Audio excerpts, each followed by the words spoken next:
intenção de falar sobre a nossa preparação quanto profissional para os desafios e oportunidades que a gente vai ter no mercado de trabalho.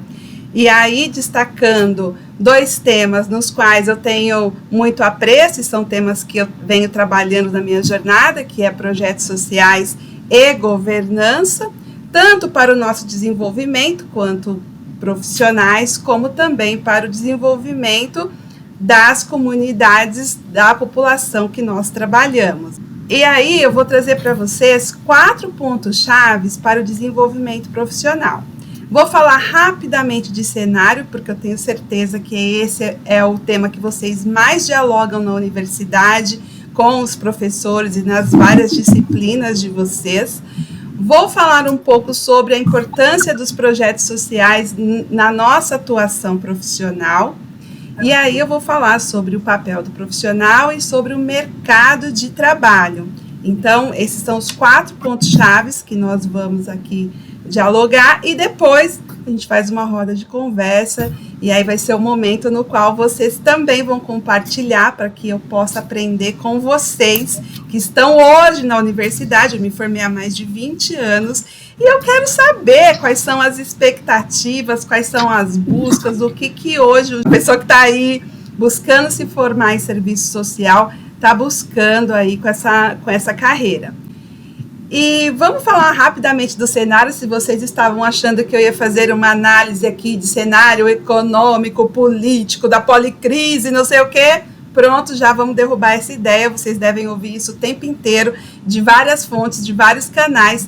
E hoje eu quero falar para vocês do cenário no qual vocês estão passando neste momento. Então, daqui a alguns meses, vocês vão estar aqui, né, nessa filinha lá que a gente faz quando vai fazer a colação de grau, para poder receber o nosso certificado, para poder receber aquele parabéns. Alguns, depois dessa colação de grau, vão ter festa, jantar, baile, vamos dançar, vamos celebrar, comemorar, e vamos todos, de qualquer forma, vamos dormir contentes, e vamos acordar no outro dia com um diploma na mão e começando uma nova jornada no mundo do trabalho, muito diferente, né, do que a gente tinha antes. Algumas pessoas têm algumas construções antes de se formar. Então, por exemplo, na minha sala, que eu me formei em 1999, tinha 2 profissionais que conseguiram continuar no estágio, então fizeram estágio no 3º, no 4º ano, em uma organização, e ali continuaram como profissionais. Outros já vinham construindo a partir de pessoas que conheciam, porque conheciam um gestor de uma empresa, de uma organização, e já vinham construindo pontes para uma oportunidade de trabalho. Outras pessoas tinham prestado concurso desde o 3º ou no começo do 4º ano, e aí se formou e já estava ali esperando para ser chamado. E, de fato, essa pessoa que vos fala aqui, Elisamara, não tinha feito nenhuma dessas coisas. Fiz estágio em vários lugares, conheci várias áreas, participei de muitas dinâmicas de trabalho, mas fui uma dessas pessoas que pegou o canudo num dia, dormiu com a formação universitária e acordou no outro dia como desempregada em um país com processo de recessão, de crise, e sem saber por onde começar, por onde ir. E foi pensando nisso, inclusive, que eu preparei essa apresentação, para que vocês possam ter informações, para que vocês possam ter orientações que muitos de nós não temos durante a nossa formação. Então, é importante a gente entender que a gente termina um ciclo de aprendizagem, um ciclo de formação. Todos nós temos sonhos, temos objetivos, somos, né, sujeitos que temos espírito comunitário, queremos mudança, queremos transformação social, estamos ali ansiosos para ir logo para o mercado de trabalho, e, de fato, nós encontramos uma realidade que pode ser para grande parte, assim, bastante dura, se não ouvir as orientações de quem já passou por isso, não conversar com os professores, não buscar tutoria, porque não é o fim do mundo, tem jeito, e a gente vai falar sobre isso aqui. Então, para a gente entender esse cenário agora, né, a gente vem passando aí rapidamente por décadas de transformação, como Cortella diz, né, mudar o mundo sempre mudou, mas tão rápido como agora é a primeira vez. Então, a gente se encontra hoje na quinta onda, né, na revolução tecnológica, que está transformando rapidamente a forma como a gente vive, como a gente trabalha, como a gente se relaciona. Essa revolução já está afetando as desigualdades, já está afetando, inclusive, o aumento, né, das vulnerabilidades. Essa semana, para quem não viu, né, foi feita várias matérias em vários jornais que mais de 10 bilhões saíram dos bolsos de pessoas que recebem Bolsa Família. E isso tem a ver com essa tecnologia, tem a ver com essa revolução, tem a ver com tudo que está acontecendo. Então, a velocidade dos avanços não tem precedente e as pessoas não estão preparadas para lidar com isso.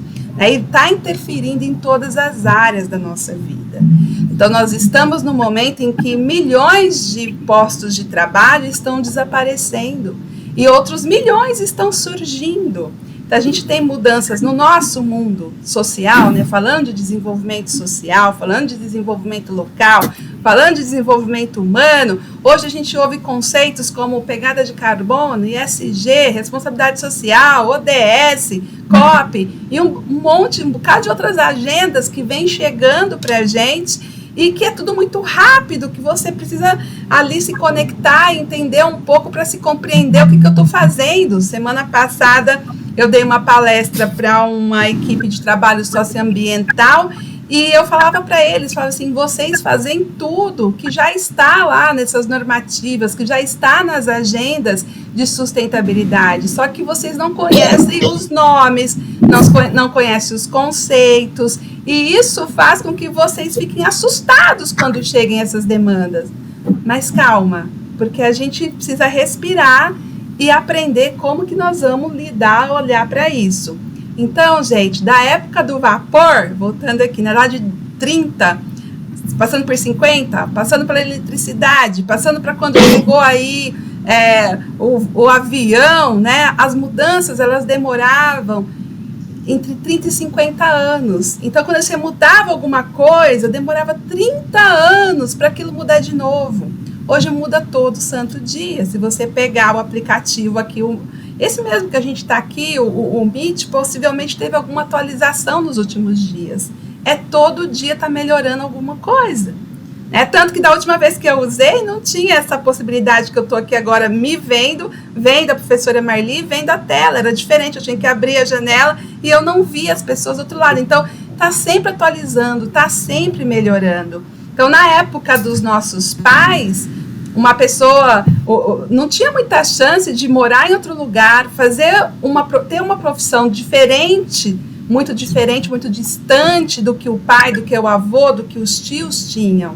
E hoje, o mundo é totalmente diferente, tanto para as coisas que são realmente, que nos ajudam, que contribuem para a evolução, para o avanço, né, da civilização, né, as tecnologias civilizatórias, quanto também para aquilo que nos deixa perdidos e com muita sobrecarga, sem saber para onde é que a gente está caminhando.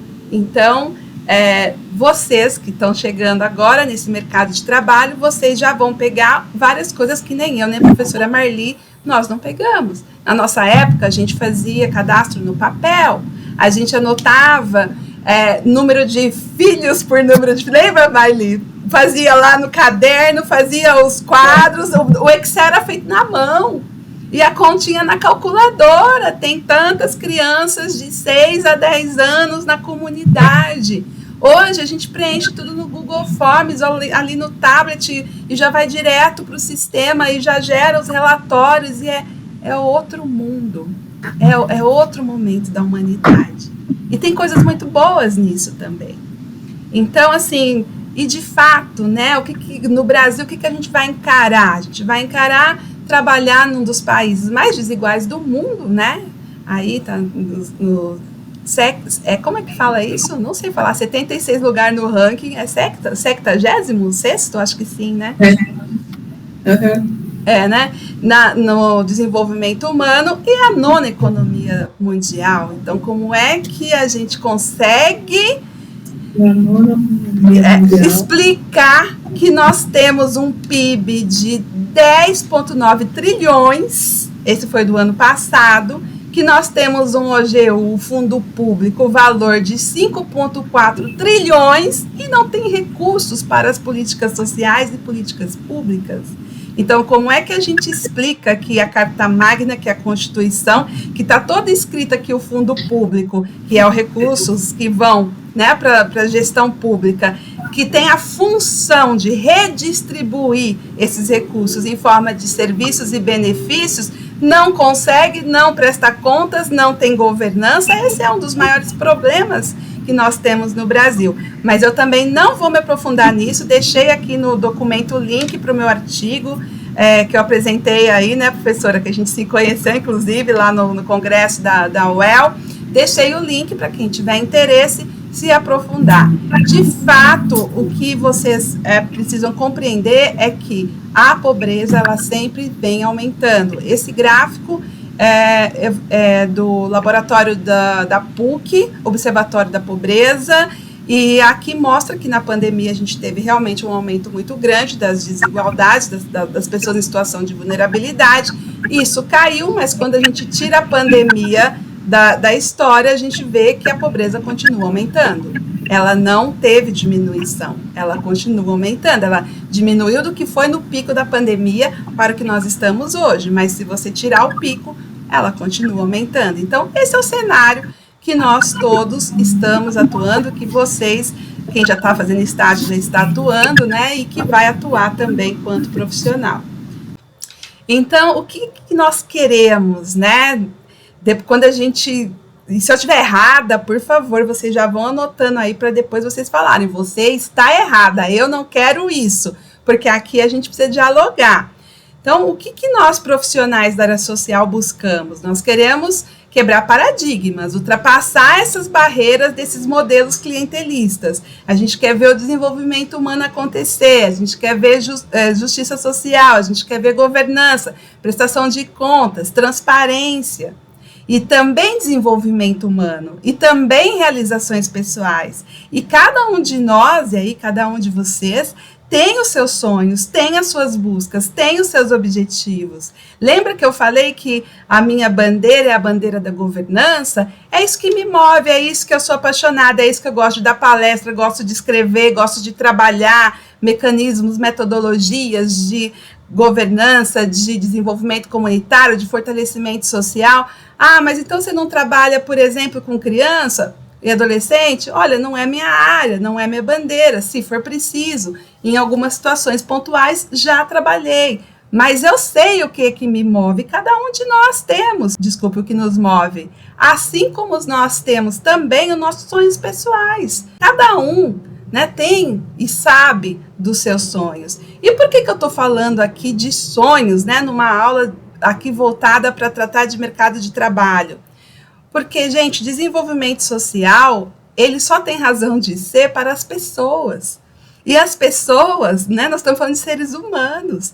E aí não é do Instituto Tirei da Minha Barriga, eu estou trazendo um conceito que é da ONU, que é o conceito de desenvolvimento humano, que diz o seguinte, que as pessoas precisam ter escolhas, que elas precisam ter capacidades e oportunidades para serem aquilo que elas desejam ser.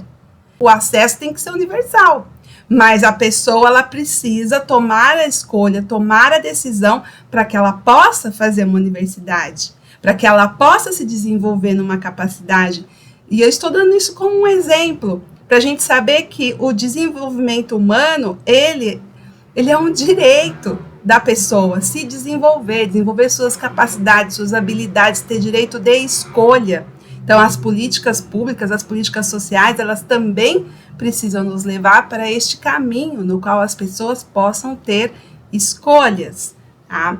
E toda vez que eu falo de governança, eu sempre vou falar de desenvolvimento humano para o desenvolvimento social, porque eu sempre vou lembrar as pessoas que são, no final da história, né, as decisões são tomadas por pessoas, as ações são executadas por pessoas, a comunidade ela é feita de pessoas e a gente sempre vai estar lidando com pessoas. Eu vou deixar para vocês essa dica de leitura do Mário Sérgio Cortella, porque fazemos o que fazemos, e professora, também vou mandar depois para você o PDF do livro. É um livro que ele é fácil de ler, mas que ele traz para a gente esse olhar do nosso papel no desenvolvimento social. Inclusive, ele começa com um dado muito interessante, que se as pessoas não trabalhassem, o mundo hoje teria somente 2 bilhões de pessoas, e não 8 bilhões. Se existe 8 bilhões de pessoas no mundo, é porque as pessoas começaram a trabalhar, é porque construíram casas, prédios, hospitais, é porque o trabalho existe. Então, essa parte do trabalho, né, o direito ao trabalho realmente precisa ser universal e a gente precisa entender por que fazemos o que fazemos. Mas como eu não sou filósofa e eu não sei falar tão bem como Cortella, então eu vou enviar o livro para vocês lerem o livro, fazerem a reflexão de vocês e encontrarem o porquê vocês fazem o que vocês fazem, o porquê vocês estão aqui, né, nesse curso de serviço social.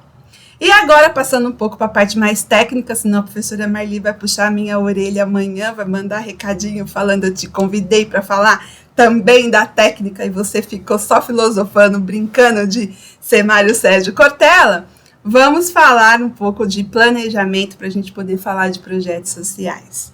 Então, o planejamento só tem razão de ser no Estado para medir resultados buscados no desenvolvimento social. Cada política, cada programa, cada projeto precisa ter objetivos, precisa ter metas, precisa ter indicadores, e isso é parte do planejamento. Então, tudo sempre começa na disciplina do planejamento. E isso também se aplica, a gente vai falar ainda disso daqui a pouco, também à nossa carreira, à nossa jornada profissional, ao nosso planejamento do que nós vamos fazer. Né? Eu não sei se ainda faz aquele projeto individual, né, interventivo na faculdade, porque mudou tanta coisa que eu não sei mais o que faz, o que não faz. Mas um projeto interventivo é um planejamento que você faz seu, né, da sua ação profissional ali dentro daquela organização, dentro daquela gestão. Então, sempre, né, a gente precisa dar esse passo e pensar, para que nós estamos fazendo isso? Voltando, né, para o Cortella, por que fazemos o que fazemos, onde a gente quer chegar com isso? Então, tudo começa no planejamento. E que um bom plano pode evitar? O que um projeto social bem feito pode evitar? Eu sempre gosto de trabalhar com exemplos, porque eu acho que nada melhor do que a gente entender as coisas ouvindo, né, as experiências. Eu trouxe aqui para vocês essa experiência da cozinha comunitária. Foram aí mais de R$1 milhão de investimentos públicos do governo do estado da Bahia. Depois também posso mandar o link para vocês da reportagem. Foram feitos no começo várias parcerias e convênios com o SENAC e com outras organizações sociais, e teve curso de panificação, de culinária. Foram feitos projetos de extensão, tanto da Universidade Federal da Bahia, da qual eu também fui professora, quanto de uma universidade de Minas Gerais, os projetos ali do ambiente, tá? Uma universidade de arquitetura se ofereceu para fazer os projetos, e um tempo depois da inauguração, esse salão, essa cozinha comunitária ficou fechada, está fechada.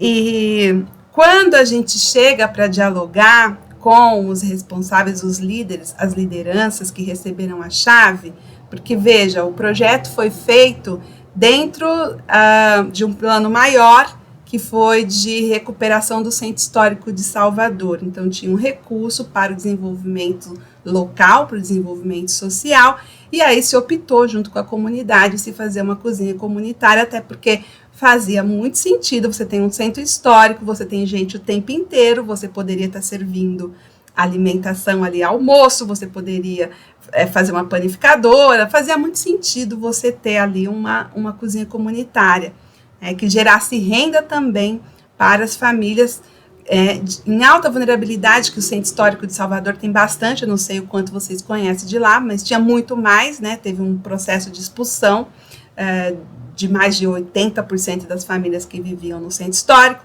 e as que tiveram, então, esse investimento de uma cozinha comunitária. E aqui teve um planejamento de curto espaço. O imóvel, os equipamentos, um acompanhamento do social para os primeiros momentos ali da associação, dos primeiros cursos, e depois se entregou a chave na mão da associação e se virem aí. Então, não estou aqui fazendo uma crítica não fundamentada, e também não estou fazendo uma crítica às pessoas que assumiram a liderança e que, de repente, não conseguiram dar conta de manter o projeto funcionando. É uma série de fatores que levaram com que um investimento desse tamanho hoje se encontra fechado. Aí a pessoa tem a chave, quando alguém quer alugar para uma festa no fim de semana, para alguma coisa, vai lá e aluga, e não tem prestação de contas, não tem transparência, ninguém sabe, né, quais são os desdobramentos do projeto.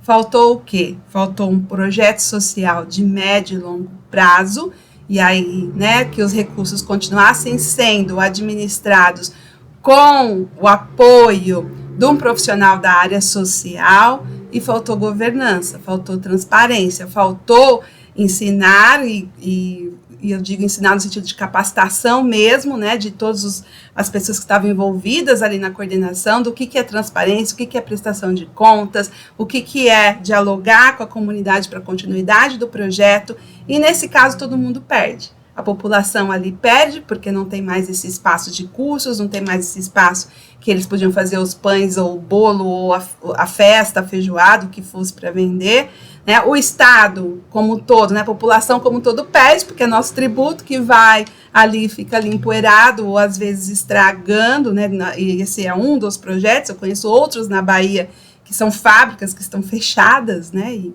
está lá, todos aqueles equipamentos ali ficam sem funcionar, né? E no final das contas, a gente tem aí um mundo de projetos sociais. Eu falo um mundo, uma vez eu fiz uma live com um arquiteto, e ele falou assim: Elisamara, nas obras a gente fala muito de elefante branco, de obras inacabadas. Eu falei: mas nos projetos sociais também. São bilhões e bilhões e bilhões e bilhões de investimentos que deixam projetos inacabados, ou que são cancelados, ou que param pelo meio do caminho, e que as pessoas depois não conseguem realmente ter o resultado. Então, um bom projeto social, um bom plano, pode evitar que a gente continue com esse mesmo padrão, com esse mesmo paradigma de desperdício de recursos públicos, junto ao empobrecimento e ao aumento da vulnerabilidade da população. Okay? Então, eu sempre vou trazer essa questão da governança e dos projetos, porque é o que pode realmente melhorar a qualidade de vida da população. Os projetos sociais, essa é a definição que eu mais gosto, né? São ferramentas de planejamento que capturam a realidade em pequenas partes e permitem que a gente supere no micro, ali num grupo, numa comunidade, o que é impossível no macro. Então, pensa bem, lembra lá da cozinha comunitária que eu mostrei aqui para vocês. A cozinha comunitária poderia resolver o problema do desemprego no país todo? De jeito nenhum, ela é um projeto social. Agora, ela poderia resolver o desemprego das 100 famílias que ficaram ali no centro histórico, morando no centro histórico? Talvez uma boa parte, sim. Talvez uma boa parte, sim. Então, o projeto social, se você parar para pensar, se a gente tem projetos sociais acontecendo em todos os municípios, em todas as temáticas, são eles que dão a potencialidade da gente resolver no micro, que um dia pode ser resolvido no macro. E enquanto a gente não entender isso, nós vamos ficar sempre pensando que precisa ter uma política macro para poder resolver a questão do emprego, e tem que ser lá. Não vai acontecer. Não é dessa forma, não tem como uma política macro, um programa macro resolver o problema do país como um todo. É por isso que a gente tem uma Constituição descentralizada, é por isso que os municípios têm orçamentos descentralizados, é por isso que já existe toda essa organização. Então, a gente precisa também olhar para isso e falar como que essas políticas, como que esses recursos estão se desdobrando na ponta. E são os projetos. E quando a gente começa a entender isso, a gente fica muito mais focado. A gente começa a olhar, peraí, como que está a aplicação desses programas aqui no meu município? Como que está? Eu trabalho com criança e adolescente. Eu sei quanto de recursos tem para criança e adolescente no meu município. Eu sei quanto está lá no PPA, que é o que a Câmara aprova o orçamento. Eu sei quanto foi para o Fundo Municipal da Criança e Adolescente. Eu sei quanto foi para as ONGs do terceiro setor no meu município. Eu sei quanto foi licitado de contratos neste município para as políticas da criança e adolescente. Opa, aí a gente começa, realmente, a gente está começando a pensar em governança. Então, são os projetos sociais que, inclusive, conseguem trazer para a gente as contrapartidas do setor privado. Eu sei, na minha época era um tabu, tá? Quando eu fiz universidade, a gente não falava do setor privado e não falava de investimento social privado. Mas, assim, movimenta bilhões de reais no país. E são investimentos privados, isso é um trabalho socioambiental. Eu falei agora há pouco para vocês que semana passada eu dei uma palestra dentro de uma empresa de economia mista, no trabalho socioambiental. Economia mista é uma empresa que é mista, né, pública-privada. São quase 100 profissionais de serviço social dentro da empresa. Então, assim, é um trabalho socioambiental e movimenta muitos recursos. Então, a gente precisa olhar para este lugar das contrapartidas e dos investimentos social privados, porque existe aí uma lacuna. Eu dei consultoria esses dias para uma empresa que o gestor falou, Elisamara, mas nós abrimos um edital aqui no local, no município, para poder apoiar projetos sociais, e nós recebemos 5 propostas, e das 5, somente 2 projetos eram possíveis de serem aprovados. Então, nós vamos deixar todo esse recurso se perder porque a gente não consegue dialogar com o privado? Fica a reflexão para vocês. E aí, assim, a governança, né, na tomada de decisões, a gente sempre vai olhar para isso dentro dos projetos sociais, e uma das coisas maravilhosas que a gente tem, né, que é monitorar e avaliar. Porque o projeto social, como ele tem ciclos, ele sempre tem começo, meio e fim, a gente sempre vai chegar no momento de dizer, bom, o que a gente conseguiu chegar até aqui foi em tal lugar, em tal situação, e daqui a gente vai conseguir, então, melhorar, mudar, ajustar a rota para que no próximo ciclo a gente parta para outras ações, outras atividades. E para a gente poder ter a monitoramento e avaliação, obviamente, vai ter que ter indicadores, vai ter que ter governança, vai ter que ter transparência, senão vira o tipo de ponte que leva nada a lugar nenhum, né? Que ninguém pode saber o que está acontecendo, tá bom? Então, como eu falei aqui da contrapartida do setor privado, eu vou abrir um parênteses. O setor privado hoje tem muito cargo para profissional da área social. É um dos setores que mais paga, que melhor paga, e quase não tem assistente social, ou não tem, pelo menos em todas as vezes que eu trabalhei como consultora, na parte de coordenação, na parte de liderança, até hoje, eu encontrei pouquíssimos assistentes sociais. Para não dizer que não foi nenhum, tem uma que eu dialogo até hoje, que é coordenadora de uma grande empresa e é assistente social. E a gente está falando aí de salários acima, né, de 15, 20 mil reais, porque na maioria das vezes os profissionais estão só ali como colaboradores, estão na parte do corpo de funcionário, mas não assumem liderança ou não tem profissional da área do serviço social. Isso também acontece bastante, já em várias empresas que eu chego para dar consultoria, eu falo, onde estão os assistentes sociais? Não tem nenhum aqui. Então, a gente está perdendo esse espaço de trabalho. Mais uma vez, né, eu quero reforçar que sem o sujeito social, sem as pessoas, a política, os recursos, os pactos, os processos, perdem a razão de existir. Então, nós estamos trabalhando para melhorar as condições de vida nossa e das pessoas que nós estamos aí atuando, ok? Qual que é o nosso papel, né? Então, no cotidiano, a gente que trabalha no social, eu digo que a gente é igual água, né? Vai contornando ali, né? A água não vai contornando as pedras, obstáculo para chegar onde precisa chegar. Então, nós somos assim, né? Nós vamos contornando ali para alcançar os nossos objetivos. A gente tem muita capacidade técnica e tem ferramentas, né, que trazem visibilidade e fortalece a participação. Em geral, nós, assistentes sociais, nós somos, usando o termo, né, muito queridos na população, não é, professora Marli? Quando a gente está atuando ali nos projetos, nos equipamentos, né, a população ela tem muito respeito pelo profissional de serviço social. E quando o sujeito, né, quanto a gente está falando quanto sujeito social ali, nós somos, todos nós, né, temos muitos objetivos, temos sonhos, queremos fazer, queremos acontecer, mas, gente, eu não sei o que acontece quando a gente começa a trabalhar em equipe. Parece que a gente está se afogando num rio de conflito. E aí não tem excelência que consiga chegar num lugar que só é dificuldade, que só é atrito. Então, por falta das nossas habilidades de comunicação e de inteligência social, a gente, no meio de um cenário de tanto conflito, de tanta injustiça, nós ficamos ali nos sentindo muito desgastados, exauridos, né, com sobrecarga mental, e isso faz com que a gente acabe ficando incapaz de assegurar que as ações sociais realmente possam, né, ter os resultados buscados.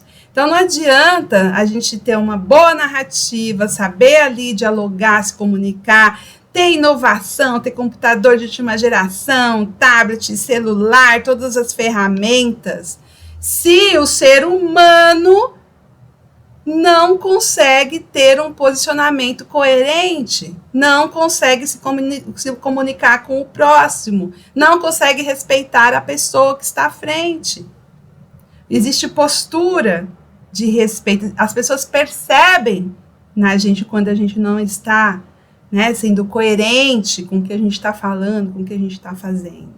Então, vai ser sempre o ser humano, vai ser sempre nós, o fator humano, que seremos responsáveis por sucesso ou fracasso de qualquer política. Se papel escrito fosse resolver, a Constituição já tinha resolvido.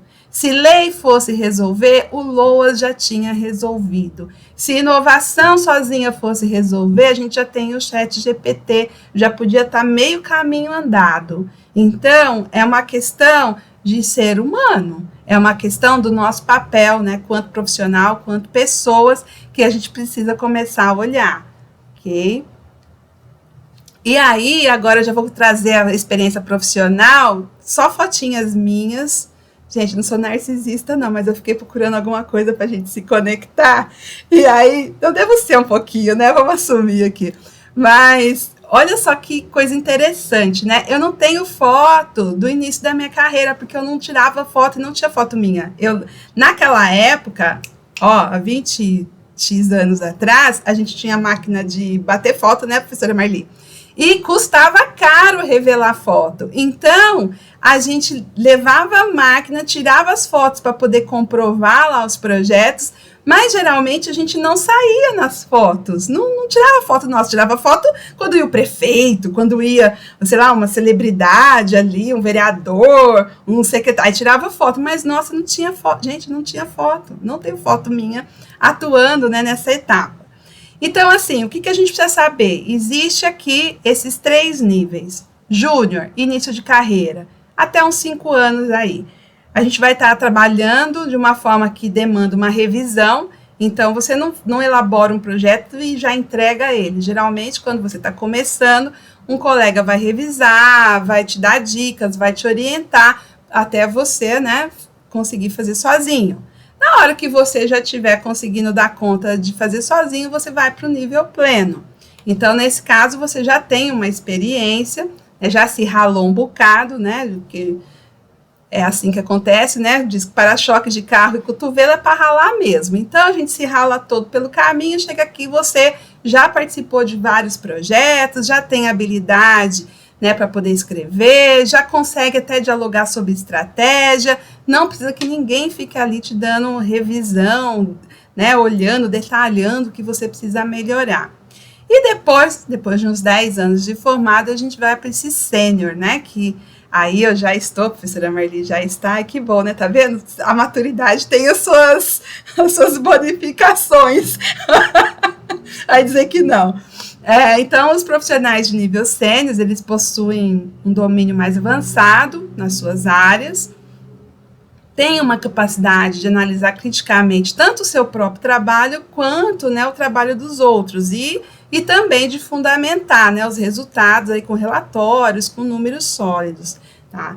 No meu caso, gente, eu fui júnior no serviço social. Eu comecei como assistente social de uma prefeitura em 2006, mas eu fiquei pouquíssimo tempo como assistente social. Agora eu explico para vocês por que eu pulei de júnior para pleno. Porque eu já vinha ralando desde formada. E eu trabalhava informal, eu trabalhava de bico, eu trabalhava voluntária, eu trabalhei em bar, em boteco, servindo mesa. Eu trabalhei aonde tinha que trabalhar, porque eu não ia ficar sem trabalhar, eu precisava de ter ali o meu ganha-pão. Então, quando eu entrei na prefeitura como concursada, eu já tinha feito trabalho de assessoria de organização social em habitação, eu já tinha feito vários trabalhos que não tinha carteira assinada, que não tinha formalização, então eu já tinha alguma experiência, eu só não tinha isso formalizado. E eu já estava, inclusive, quando eu entrei nessa prefeitura como concursada, eu já tinha trabalhado como assessora numa outra prefeitura, e eu estava no meu mestrado, terminando o mestrado. Então, eu fiquei pouquíssimo tempo, realmente. No primeiro ano, eu já assumi um cargo de gerência, até porque tinha pouquíssimos profissionais ali qualificados para assumir projetos, e foi bem na época que chegou o PAC, porque também tem isso, né? Tem a oportunidade, você precisa estar preparado, mas vem a oportunidade, você está pronto. Então, chegou o PAC, e dentro da prefeitura não tinha profissionais ali habilitados para poder elaborar aqueles planos. Tá? Então, assim, tenham claro que vocês vão passar por essa jornada, não tem como fugir dela. Dá para acelerar? Dá para ser de júnior para pleno com 3 anos? Dá, se você realmente focar, tiver seu plano, é possível. Mas todos nós passamos por essa jornada, não tem como pular uma etapa. Tem como acelerar, mas não tem como pular, tá bom? E vocês viram, gente, botei minha fotinha da formatura com a minha foto da semana passada. Mudei igual vinho, tô melhor agora, tô achando. E se alguém falar que não, eu sinto muito, mas eu vou discordar. Vamos falar de salário de Pix, porque essa é a parte, né, que todos nós queremos saber, quanto é que vale no final da história, porque eu não sei vocês, mas quando eu vou no mercado para eu pagar minha compra, eu não pago fazendo uma conversa sobre desenvolvimento social, eu não pago com essa parte de, eu fui voluntário, fiz vários projetos, eu não pago assim, né? Eu tenho que passar o cartão ali e pagar com dinheiro. Então, gente, esses salários que eu trouxe aqui é de uma pesquisa.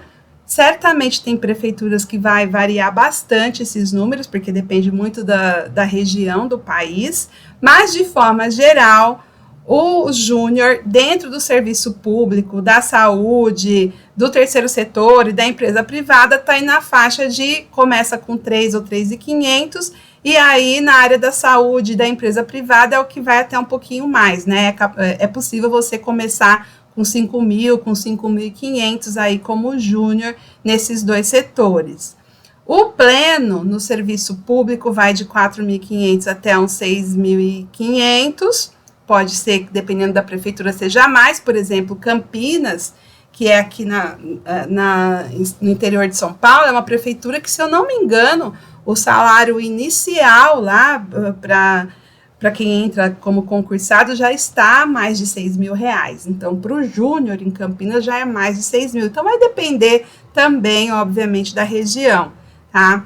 E aí, o sênior, ele vai sempre começar nessa faixa de 6.000, e o serviço público tem um teto, né? Acho que deve ter as prefeituras, se eu não me engano, cada prefeitura tem um teto, o prefeito tem que ser o maior salário, então o máximo que os funcionários podem chegar é no salário do prefeito, vai depender então do teto da prefeitura, se for prefeitura ou estado, né? Na saúde, a mesma coisa. Na educação aqui, universidade ou escola privada, universidade federal, A gente só entra sendo sênior porque a gente tem que ter mestrado, doutorado, não tem como você entrar júnior, mas quem entra, terminou mestrado, doutorado na Universidade Federal da Bahia, entrava com R$6.000 o primeiro salário e mais os benefícios. Eu não sei como é nas outras universidades. Aqui no terceiro setor, eu coloquei 6.000, eu coloquei não, né? Isso veio da pesquisa.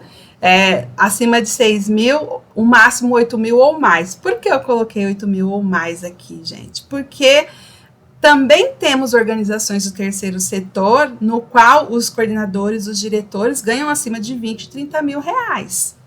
Pega uma fundação do Itaú, pega a Fundação Bradesco, pega essas grandes fundações, os gestores, geralmente, eles saíram, inclusive, de cargos, muitas vezes, do corporativo e tal, e eles têm salários, né, acima de 20 mil reais, os supervisores de filantropia, os coordenadores. E na empresa privada, eu coloquei 9 mil a 15 mil ou mais, porque existe esse mais, mas eu deixei esse 15 mil, que essa foi a última proposta que eu recebi de trabalho, né, neste ano de 2024, para assumir como especialista social um projeto, e aí CLT, com mais ganhos, com mais divisão de lucros, tal, aí chega, sei lá, quase uns 20 mil por mês. Então, é possível, sim, você acessar esse nível de remuneração na empresa privada. Nas ONGs, um pouquinho mais difícil, infelizmente, o terceiro setor é um dos que mais paga mal no Brasil para assistente social, eles dependem muito de cofinanciamento, tal, então, tem aí, dependendo, né, do tamanho da organização social, pode ter problema, mas também temos organizações enormes.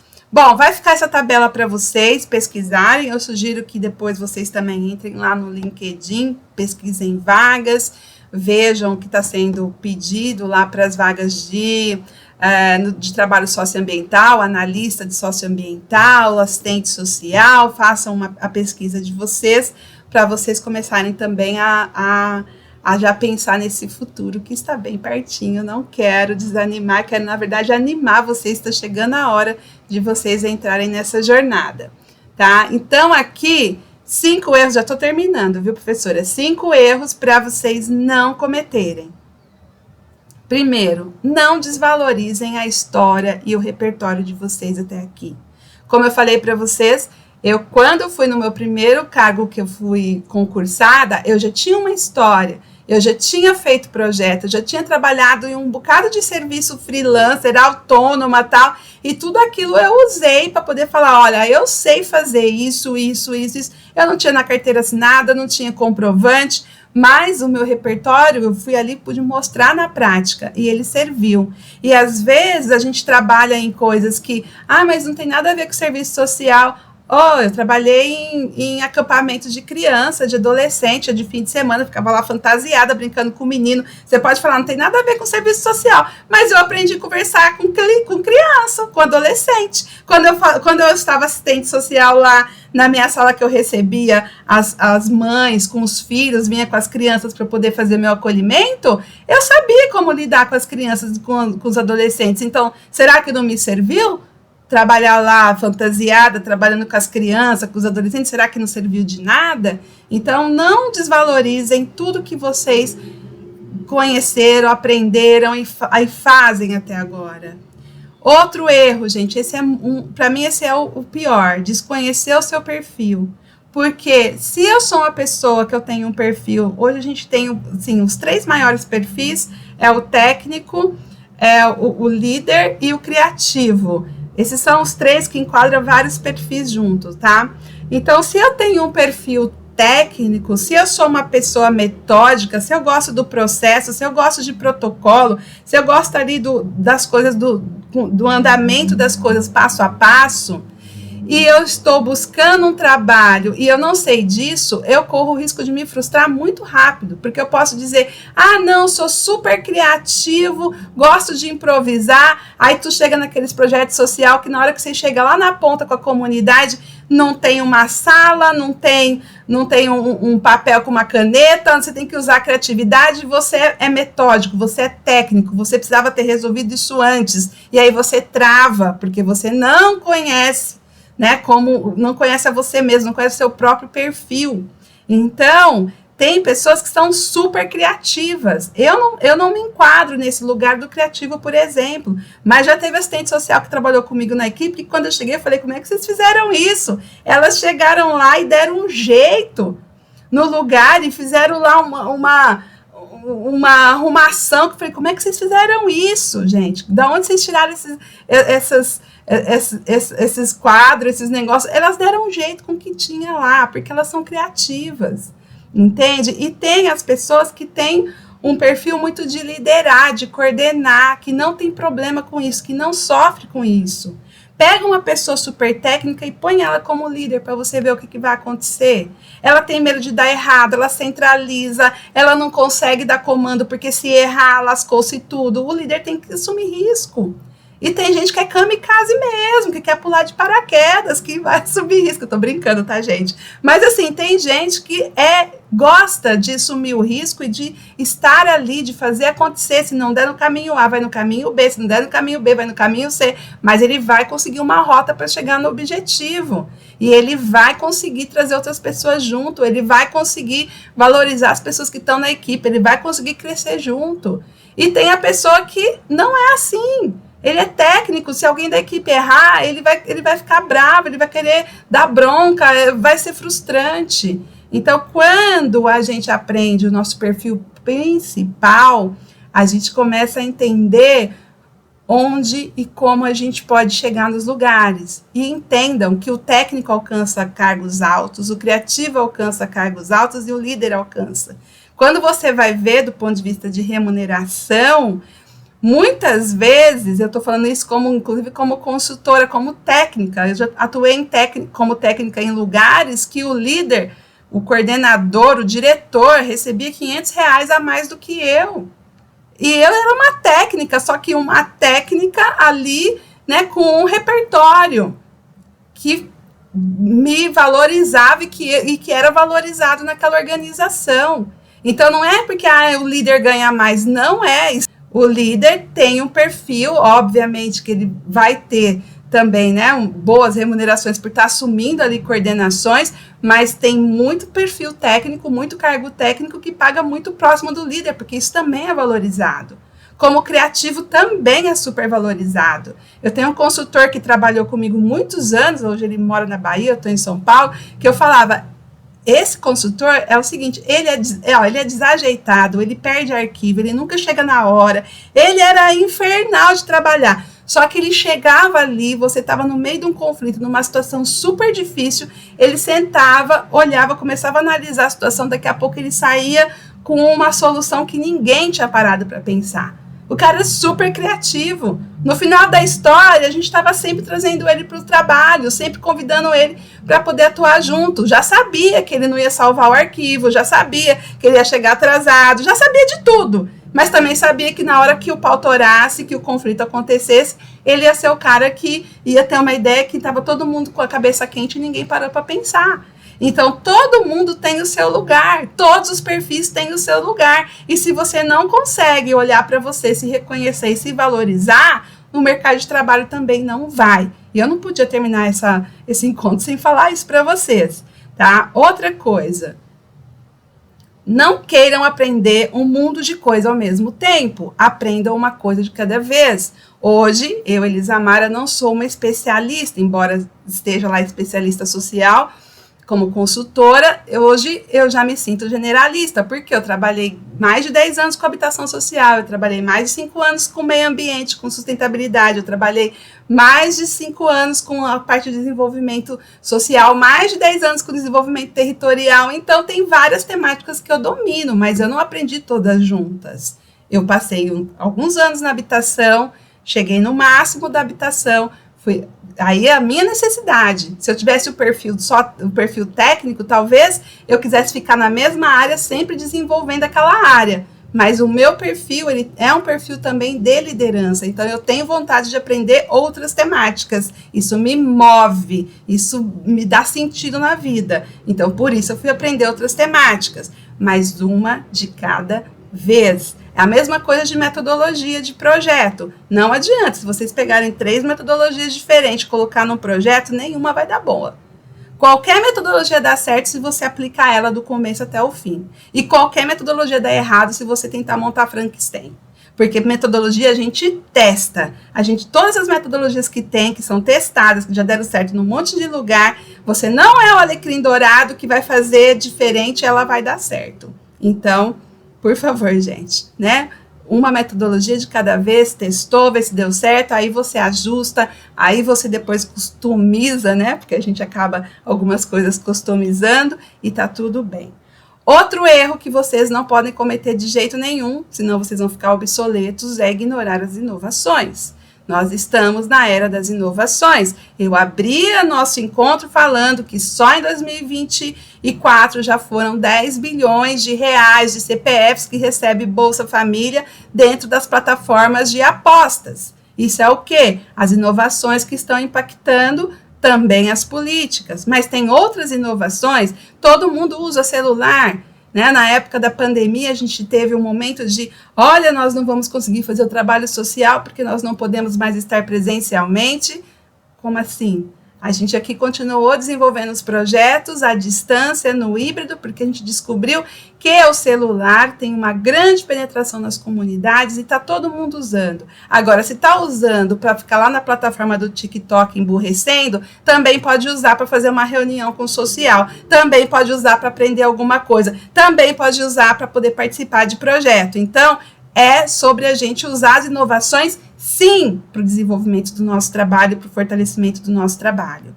E o último e grande top erro, né, que vocês podem ter é não ter um plano do que vocês vão fazer.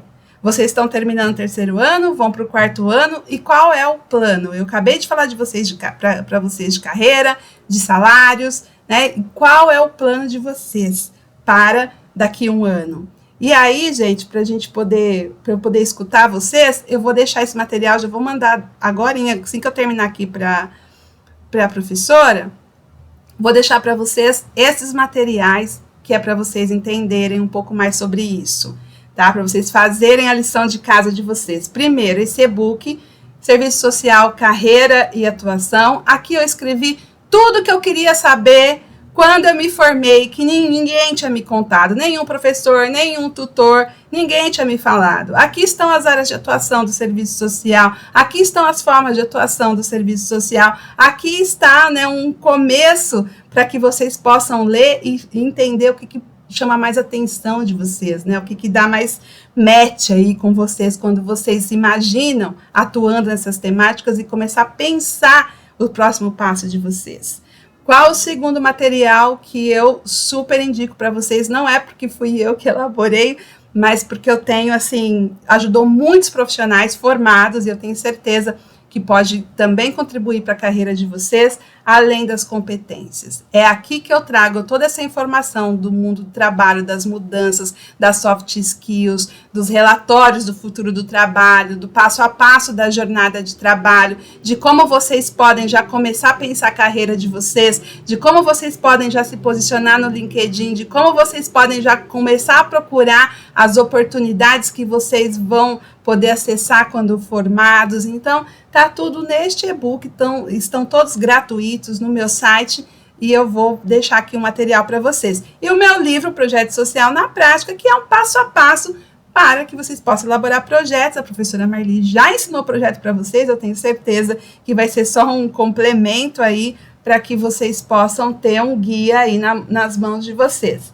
E vou deixar aqui esse material para vocês, lembrando que projetos sociais não mudam o mundo, mas mudam pessoas que vão mudar o mundo, e que, gente, pelo sim, pelo não, pelo bem e pelo mal, essa é a nossa vez, né? Nós estamos agora nesse momento da humanidade, então, como o Mandela bem falou, né? Deixa a sua luz brilhar, dá o seu melhor, né? E vamos fazer acontecer.